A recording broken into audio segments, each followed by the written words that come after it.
Hey, gorgeous, welcome to the Miracle Magnet Babe podcast. My name is Dori, and I'm a certified manifestation coach, life purpose coach, and my mission is to inspire you to find your true purpose and passion so you can live the life that you were always dreaming about. I'm taking you to a journey with life coaches, manifestation experts, spiritual leaders to help you to uplevel your life, improve your mindset, and use proven methods for your self development. My goal is to help as many women as possible and to create something that can help you to be the best version of you and live your absolute best life. So, hello, good afternoon, everybody, and welcome to today's episode. My guest today is Kelsey, a life coach and mindset coach. She helps women to find their happiness, be aligned with themselves, and find their passion through mindset work. So, let's dive in and learn what steps we can take to reach our goals. Kelsey, thank you for being here today. Welcome. Thank you so much for having me. I'm excited to chat with you. Yeah.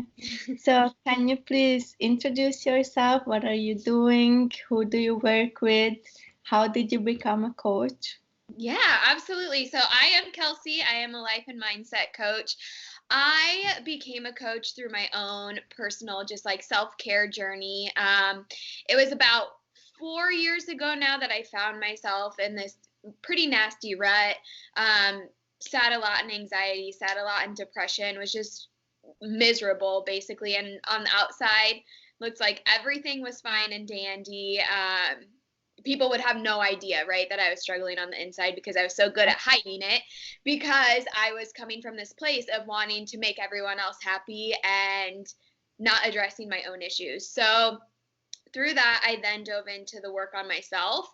And once I was able to get to the other side, I was just kind of like, holy cow, like I needed someone like me when I first started to help me just like work through it and to know that I'm not alone and to kind of remind me like, hey, you're actually not supposed to be feeling this way, even if everyone else around you is. So that's how I got into coaching. Was I just felt this desire to help women who were me basically get over that rut. And so I help those women who are just stuck in those expectations of that society has put on them, that people in their life, whether it be parents, friends, anybody like that, has put on them, and they feel like they have to do these things to make everyone else happy, and as a result are neglecting themselves. So I just kind of help them get out of that and back in touch with who they are. So, did you work with a life coach before when you were in your hard times, or how did you overcome those times? I actually did not. I did do therapy, which was a great place for me to start at the time, just because I was so deep that I guess when I think of like what I do as a life coach versus a therapist is like I help the person who's ready to like start working on themselves to put systems into place, right? Like I'm not a therapist. Right. I was at the point where I needed a therapist. I So would ask you what is the difference if somebody doesn't know with the life coach and the therapist? yeah, I feel like a way to differentiate between what you need is just kind of like a little bit of what I just said, where a life coach is a good person where you know your struggles, you know where they're coming from, you've worked through all of your stuff in the past, and now you just need help and guidance moving forward. Whereas when I view therapy, like therapy is a great decision when you are in that anxiety, when you are in that depression, when like you need to work through the past to get to a state where like you recognize where everything is stemming from. And maybe there are some life coaches out there who can help you like with that deeper stuff. I'm not one of them. I can definitely help you move forward from once you figure that stuff out. So that's kind of how when people ask me that question, like what's the difference between therapy and coaching and all of that, that's kind of how I view it. Mm-hmm. Yeah, when I was on my course to learn to become a life coach, they teach us that we can treat mental illness or anxiety or depression. We refer them to a a specialist, to a counselor or therapist who is specialized in their problem, that as a life coach we can treat those Right. things. Right. Yeah. Absolutely. So when a client start working with you, how do you help them? What are the first steps that you make for them to move forward, and what mindset work they have to do to able to reach their goals? Yeah, definitely. So basically, you have to get out of your own way. I have a lot of women who come to me who are in the way and they are making excuses and they aren't setting boundaries for themselves. Again, going back to that woman who's like doing everything for everyone else and neglecting themselves. Like they are in their own way by doing that. So when I start out with a client, I start by just getting to know them. I have a questionnaire that I give them that lets me know a little bit more about them and get an idea of where they might be at. But then I also have them give me their top 3 goals that they want to accomplish through coaching. And so that's where we start off, is just that building block. And through working toward those goals, we'll then realize what's actually holding them back, whether it's people pleasing, whether it's not having boundaries set, whether it's their systems and routines and how they just like go about life in general. Because oftentimes the women who do come to me, they don't realize which of those pieces they need. They're just like, oh, I want to achieve this goal, but Mm-hmm. don't realize that there are things that are holding them back that they have to have in place before they can. And so that's where like the mindset work comes in, and really just reworking our brains to have that faith in ourselves and to stop feeling like we have to do everything else on everyone else's terms. Just a lot of that like positive self-talk is where we start, and just working through like affirmations and setting intentions, starting to express gratitude and having a gratitude mindset, getting out of that lack, basically just feeling like I don't have what I need, I can't do what it takes, this is the way it has to be because, and then just working through that to then get to a space of, oh wait a minute, I can do this, I can have more if I want it, I'm Mm-hmm. the one in the way. And that's hard for women to admit a lot of the times, to be like, oh, I'm the one in my own way, but more often than not, that's what's happening. So, I think most of the times we don't know what is holding us back. Like we can't step forward because something is there that it just not moving out of the way, yeah. right? And I think we are so blind to it. Like, I have my own things too, right, that are holding me back that I don't realize. And that's when I do go to other sources to be like, okay, help me figure this out. Why am I stuck? What do you hear me saying that isn't aligned with what I want to achieve, and things like that. And I do think you can find those things on your own. But you have to be really committed to the work and like spend time on it every day. Whereas if you have a coach, someone there to guide you, they can Mhm. push you on that a little bit further, or a little bit quicker, excuse me, to get you going where you need to be and start removing those limiting beliefs that you have, those blocks that you have, because again, that's even more work to get through that. So if you can have someone who can quickly help you identify what that is, then you can start the work sooner to start reaching those goals that you want and start becoming that person you want to be. Mhm.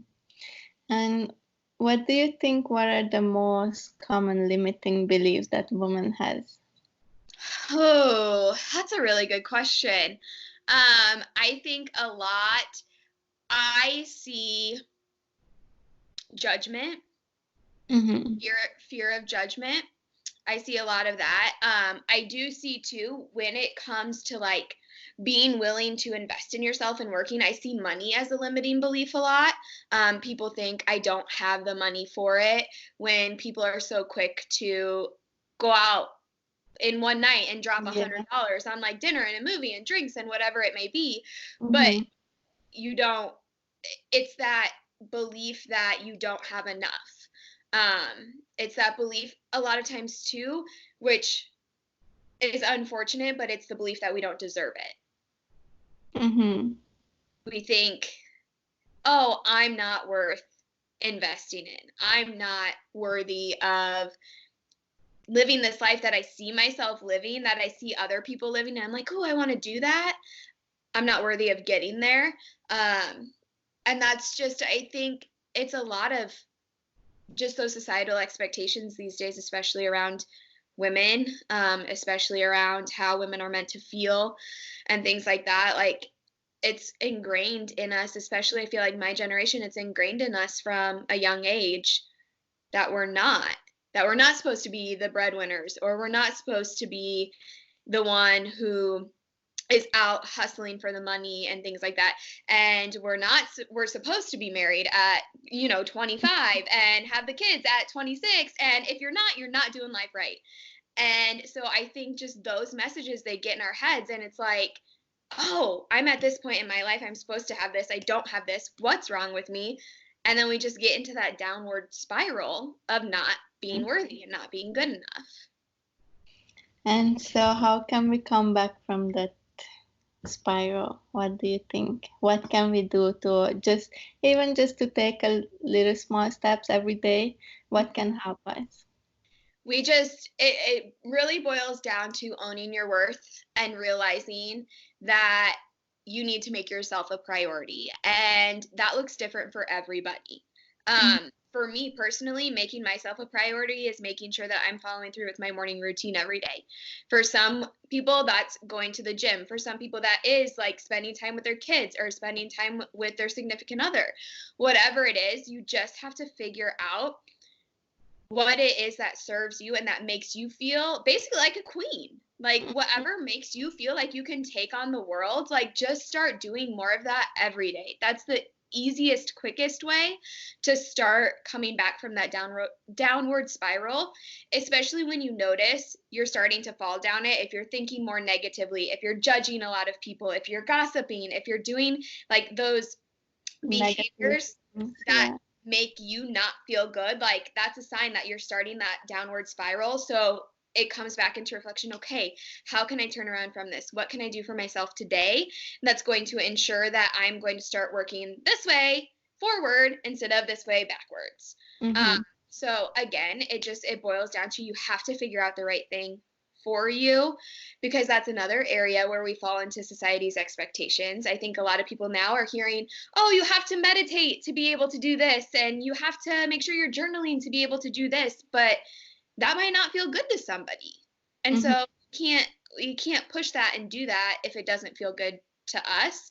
So that's actually, I run a course a couple times a year where we work to identify what those values are, but that's what it boils down to, is doing the work to figure out what your values are. Not your values that have been put on you, that you're made to feel like you have to have, the ones that you genuinely, like, deep in your soul have. And Mm-hmm. then you can pull from those things. Okay, if I know that my value is health, I'm starting this spiral, I'm going to go for a walk outside. Doesn't take a lot of energy, but it's aligned with my values. I know it's something that's going to start making me feel better and work more toward the positive than the negative. Mm-hmm.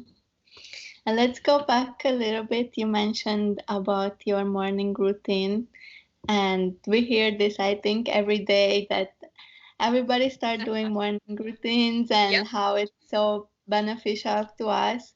And I'm doing it too since like almost, I would say, a half a year, Nice.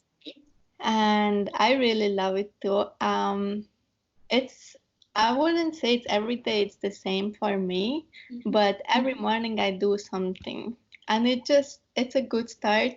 It's a positive start. So, can you share what is your morning routine? Yes. So it's really simple, actually.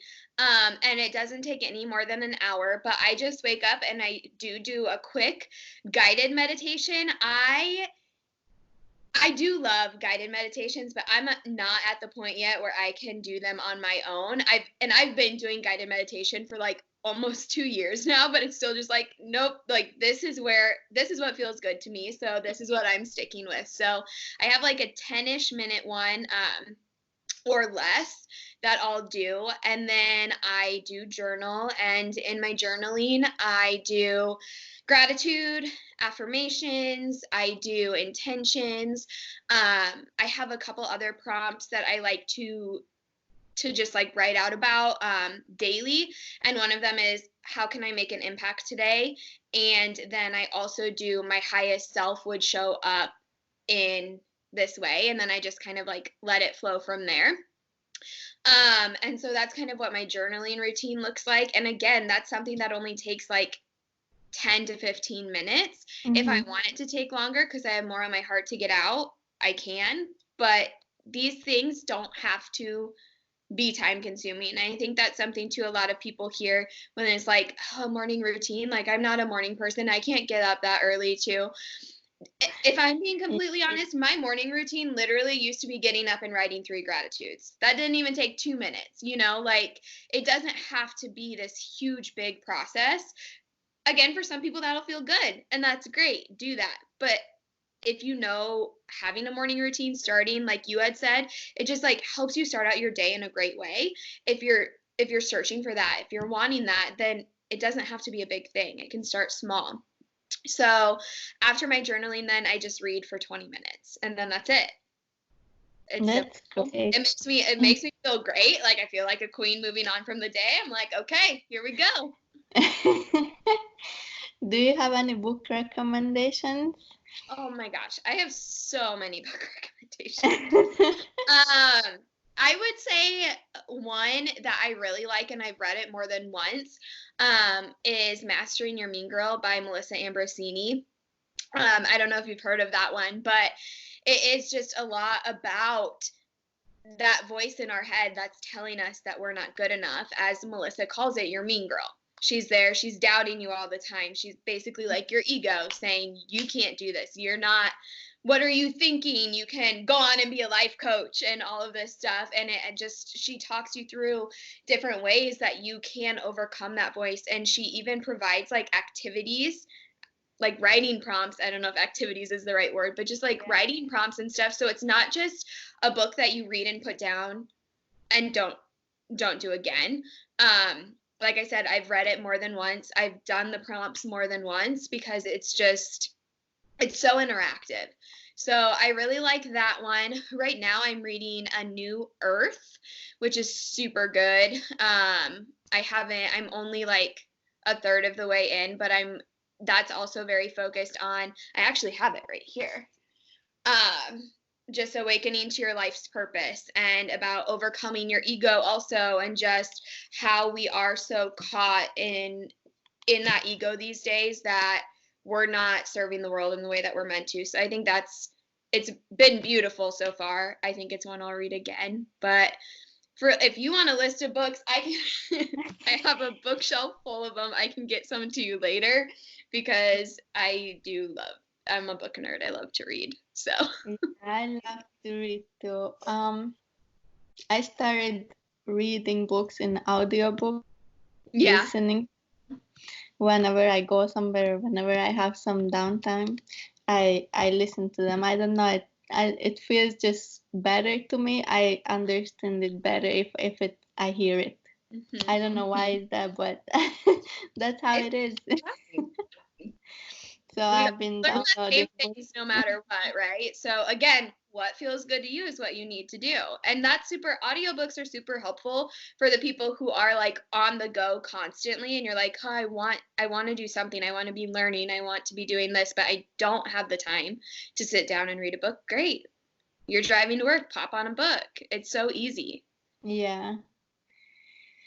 So, you mentioned to me earlier that your coaching program is one-on-one. Mm-hmm. Can you share more about that? How do you work with your clients and how long does it take and what are their main goals and desired outcomes that they want from you?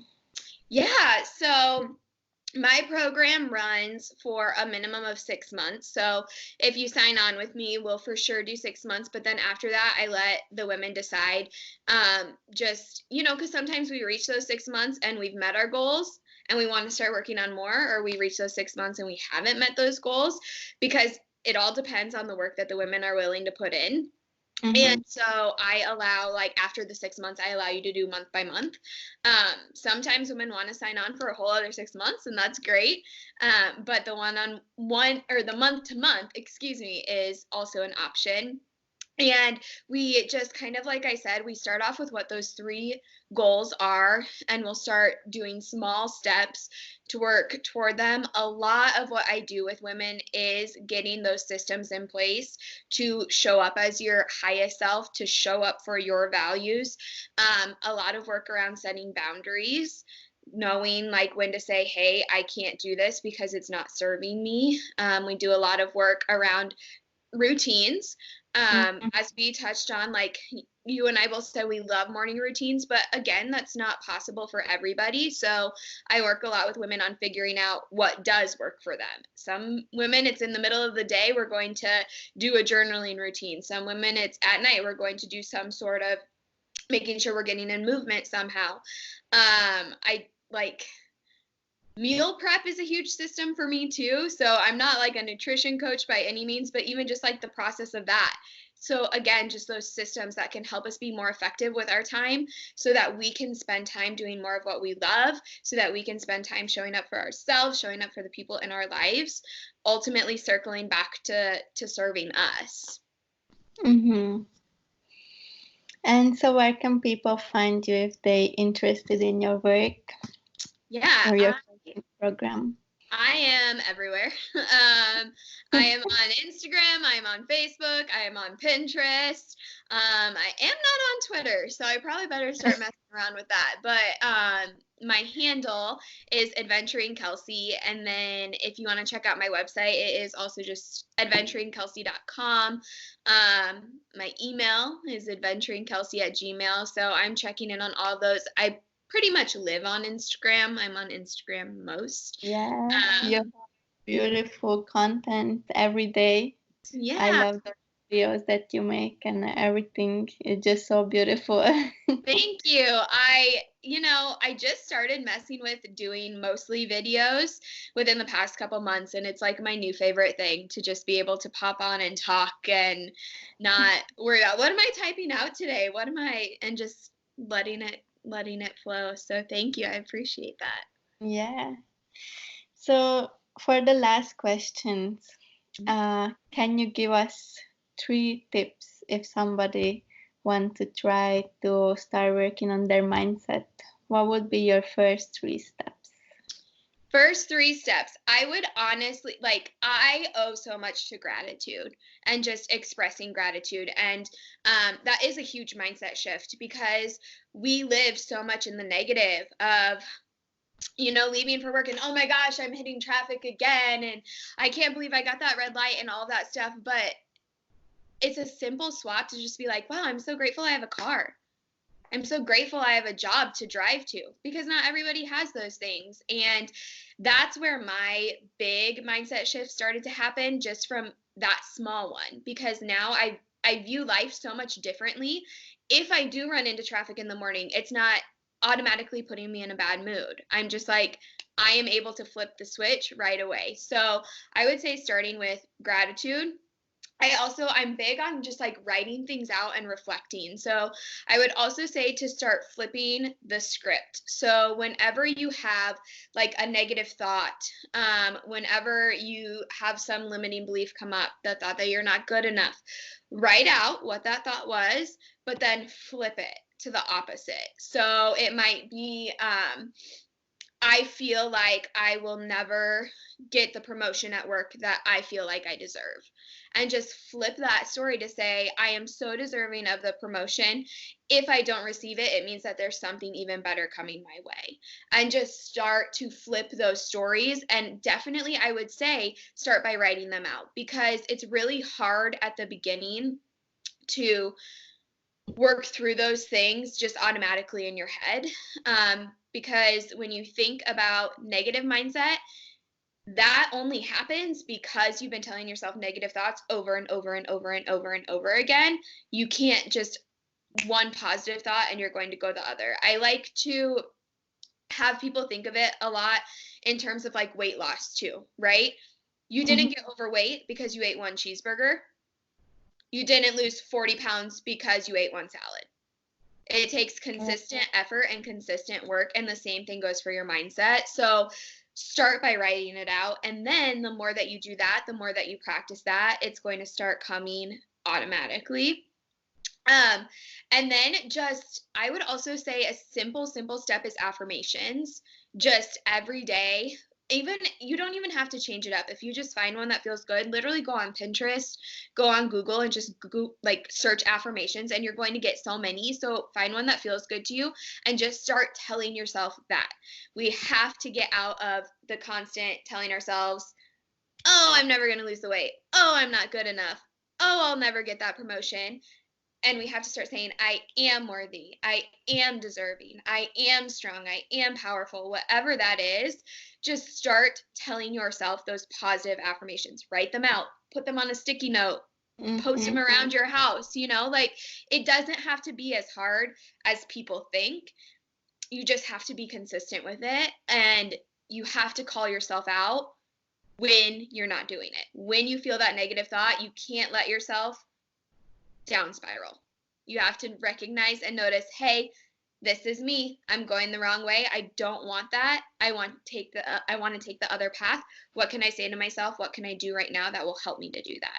So those are three that I feel like are very small and simple things, but can make a huge impact. So we have gratitude, we have writing down and flipping our deep thoughts, and then positive affirmations every day. Yes. Consistently.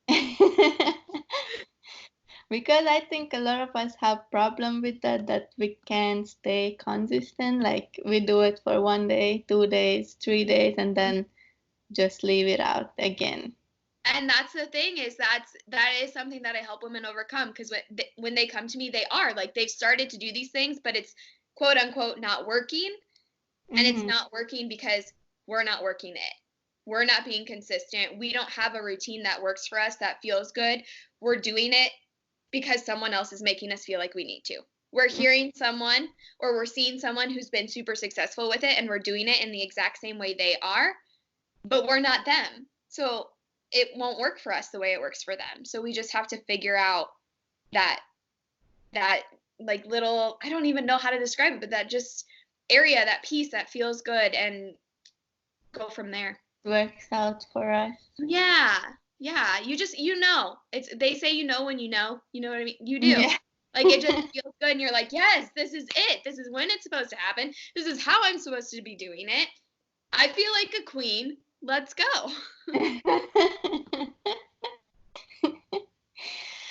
All right, thank you, Kelsey, for everything that you shared with us today. It was really lovely to chat with you. Thank you for all the information that you give us today. Yeah, thank you so much for having me. It was fun. Thank you so much for tuning in into today's episode. If you loved and enjoyed the show, please share it with someone else who would enjoy it as well. And also, don't forget to subscribe or turn on the notification so you don't miss out on the next episodes. If you are not following me on social media, please send me some love at Miracle Magnet Babe on Instagram. And if you take a screenshot of today's episode, please post it and tag me. It always makes my day and I can repost it in my story. I love you and I can't wait to share my next episode with you.